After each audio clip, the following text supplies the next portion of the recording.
حضرت ابو ایوب انصاری کا پورا نام خالد بن زید تھا، جبکہ آپ اپنی کنیت ابو ایوب سے مشہور ہوئے۔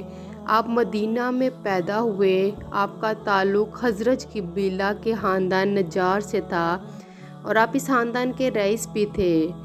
سن 1290 میں بیعت عقبہ اولیٰ اور 1390 میں بیعت عقبہ ثانیہ ہوئی۔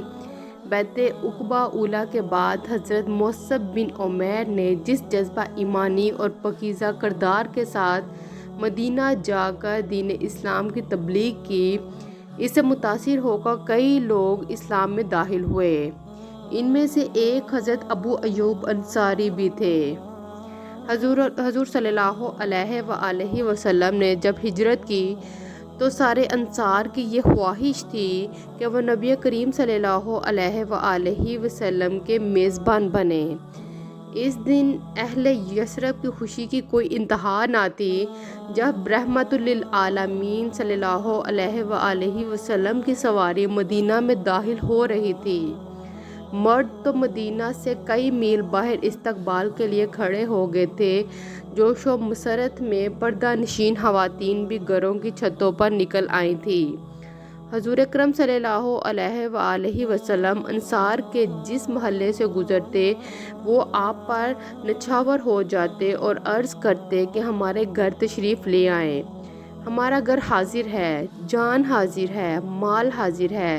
لیکن آپ صلی اللہ علیہ وآلہ وسلم ان کو دعائیں دیتے اور جواب دیتے کہ اس اونٹنی کی راہ چھوڑ دو، یہ حکم کی پابند ہے، یعنی اسے جہاں اللہ کی طرف سے حکم ہوگا وہاں بیٹھے گی اور وہی میرا قیام گاہ ہوگی۔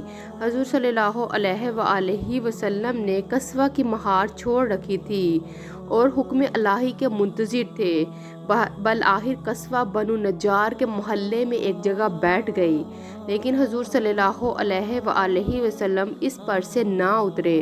اونٹنی پھر اٹھی اور تھوڑا دور چل کر پھر واپس آئی اور اسی جگہ پہلو زمین پر لگا کر سکون سے بیٹھ گئی جہاں پہلے بیٹھی تھی۔ اب آپ خوش و خرم اس سے نیچے اتر آئے۔ اس جگہ کے قریب حضرت ابو ایوب انصاری کا گھر تھا۔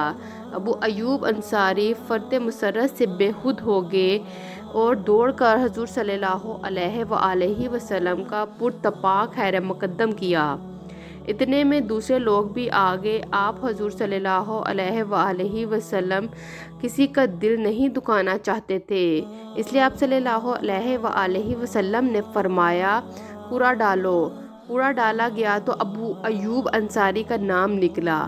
ایک اور روایت میں ہے کہ جب حضور صلی اللہ علیہ وآلہ وسلم قصوہ سے نیچے اترے تو ابو ایوب انصاری خوشی سے آگے آئے، آپ صلی اللہ علیہ وآلہ وسلم کا خیر مقدم کیا اور اونٹنی کا کھجاوا اپنے گھر لے گئے اور حضور صلی اللہ علیہ وآلہ وسلم سے درخواست کی تو آپ صلی اللہ علیہ وآلہ وسلم نے قبول کی۔ اس طرح رسول اللہ صلی اللہ علیہ وآلہ وسلم کی میزبانی کا شرف حضرت ابو ایوب انصاری رضی اللہ تعالیٰ عنہ کو حاصل ہوا۔ حضور صلی اللہ علیہ وآلہ وسلم ابو ایوب انصاری کے گھر میں 6 یا 7 مہینوں تک مقیم رہے۔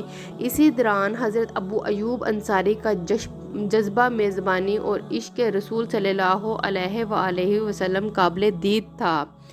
ابو ایوب انصاری نے حضور صلی اللہ علیہ وآلہ وسلم کو مکان کے اوپر والے حصے میں رہنے کی گزارش کی، لیکن حضور صلی اللہ علیہ وآلہ وسلم نے مسلمانوں کی آمد و رفت کو دیکھتے ہوئے نیچے والے حصے کو پسند فرمایا۔ ایک دفعہ اتفاق سے پانی کا گڑھا ٹوٹ گیا۔ ابو ایوب انصاری اور ان کی اہلیہ کے پاس اس سردی میں اوڑھنے کے لیے ایک ہی لحاف تھا۔ وہ انہوں نے پانی کے اوپر ڈال دیا تاکہ وہ پانی کو جذب کر لے اور پانی کہیں نیچے گر کر حضور صلی اللہ علیہ وآلہ وسلم کو تکلیف نہ پہنچائے۔ سیدنا ابو ایوب انصاری سے مروی ہے، وہ کہتے ہیں جب رسول اللہ صلی اللہ علیہ وآلہ وسلم میرے پاس اترے تو گھر کے زیر مقام میں آپ صلی اللہ علیہ وآلہ وسلم تھے اور بالائی مقام میں سیدنا ابو ایوب خود۔ ایک رات کو جب سیدنا ابو ایوب بیدار ہوئے تو انہوں نے کہا ہم رسول صلی اللہ علیہ وآلہ وسلم کے سر کے اوپر چل رہے ہیں۔ بس انہوں نے اپنی جگہ بدل لی اور کسی ایک جانب رات گزار دی۔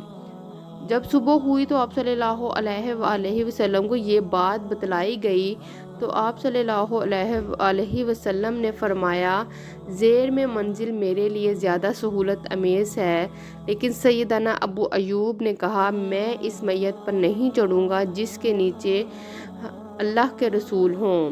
پس سیدنا ابو ایوب نچلی منزل میں آگے اور نبی کریم صلی اللہ علیہ وآلہ وسلم اوپر والی منزل میں تشریف لے گئے۔ چونکہ سیدنا ابو ایوب آپ صلی اللہ علیہ وآلہ وسلم کے لیے کھانا تیار کرتے تھے، اس لیے جب وہ کھانا بیچتے اور کھانا بیچ کر واپس آ جاتا تو وہ کھانا کے اس مقام کے بارے میں سوال کرتے جہاں آپ صلی اللہ علیہ وآلہ وسلم کی انگلیاں لگی ہوتی۔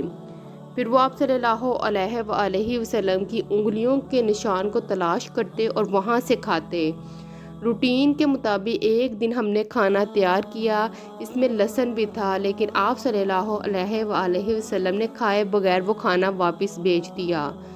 سیدنا ابو ایوب نے آپ صلی اللہ علیہ وآلہ وسلم کی انگلیوں کے مقام کے بارے میں سوال کیا، لیکن جب ان کو یہ بتلایا گیا کہ آپ صلی اللہ علیہ وآلہ وسلم نے تو کھایا ہی نہیں ہے، تو وہ آپ صلی اللہ علیہ وآلہ وسلم کی طرف چڑھے اور کہا اے اللہ کے رسول کیا یہ حرام ہے؟ آپ صلی اللہ علیہ وآلہ وسلم نے فرمایا میں اس کو ناپسند کرتا ہوں۔ انہوں نے کہا تو پھر جو چیز آپ ناپسند کرتے ہیں میں بھی اس کو ناپسند کروں گا۔ دراصل آپ صلی اللہ علیہ وآلہ وسلم کے پاس وحی اور فرشتے آتے تھے، اس لیے آپ صلی اللہ علیہ وآلہ وسلم مکروہ اور بو والا کھانا نہیں کھاتے تھے جیسے لہسن اور پیاز وغیرہ۔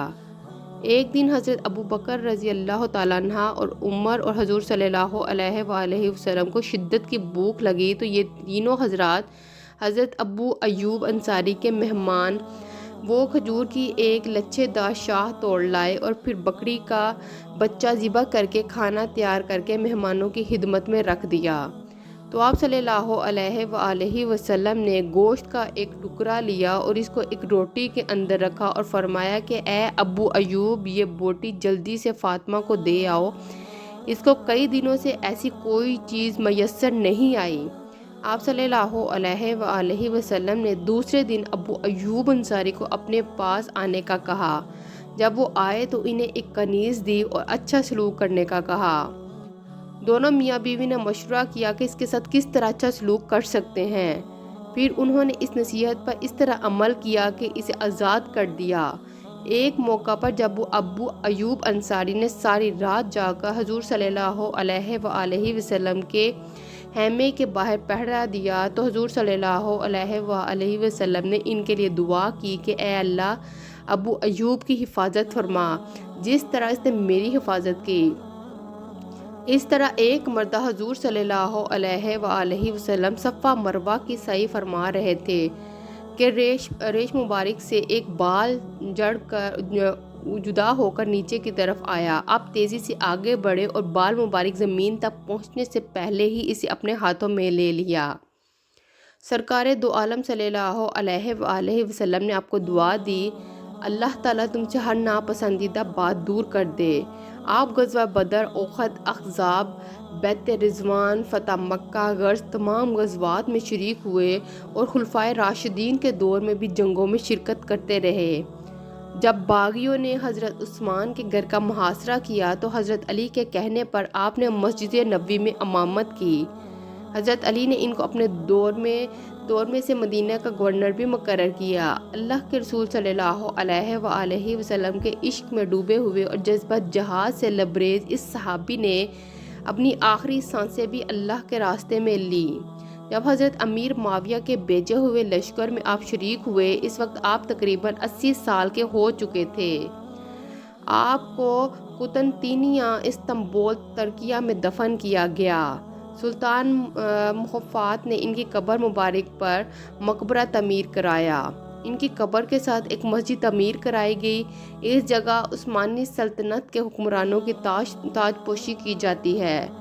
سیدنا ابو ایوب انصاری کہتے ہیں کہ رسول اللہ صلی اللہ علیہ وآلہ وسلم نے فرمایا، جس شخص نے نماز فجر کے بعد یہ دعا لا الہ الا اللہ وحدہ لا شریک لہ الملک ولہ الحمد وہو علی کل شیء قدیر پڑھا تو یہ 4 غلاموں کو آزاد کرانے کے برابر ہوگا، اور اس کے بدلے اس کے لیے 10 نیکیاں لکھی جائیں گی، 10 برائیاں مٹا دی جائیں گی، اس کے 10 درجے بلند کیے جائیں گے، اور یہ کلمات شام تک اس کے لیے شیطان سے حفاظت کرنے والے ہوں گے، اور جب وہ مغرب کے بعد پڑھے گا تو اسی طرح ہوگا۔